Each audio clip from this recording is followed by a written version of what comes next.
ગુજરાત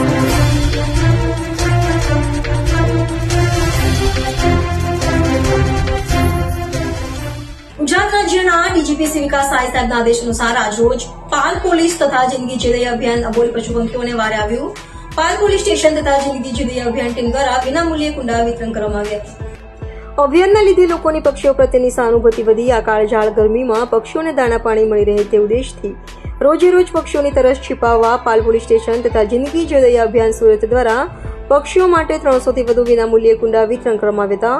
પાલ police station ખાતે કુંડાઓનું વિનામૂલ્યે વિતરણ કરવામાં આવ્યું હતું. મુકદ્દમને વિહરતા પક્ષીઓ તરસતા छिपाવવા જિંદગી જીદય અભિયાન દ્વારા કરેલી પહેલને સતત આવકાર મળી રહ્યો છે. શહેરમાં વધુમાં વધુ કુટુંબો સુધી આ કુંડાઓનું વિતરણ થાય તે માટે જિંદગી જીદય અભિયાનની ટીમે આ ઝુંબેશ ઉઠાવી છે.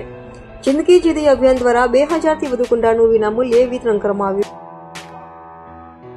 પોલીસ પાલ પોલીસ સ્ટેશન પોલીસ પરિવાર તથા જિંદગી જીવદય અભિયાનના સંયુક્ત ઉપક્રમે ઉનાળામાં જે ગરમી પડે છે તેના કારણે અબોલ પશુ પક્ષીઓને ક્યાંય પાણીની તરસ લાગે અને એના માટે વ્યવસ્થા થઈ શકે એ માટે ખૂબ સારું આયોજન જિંદગી જીવદય અભિયાન તરફથી કરવામાં આવેલું છે.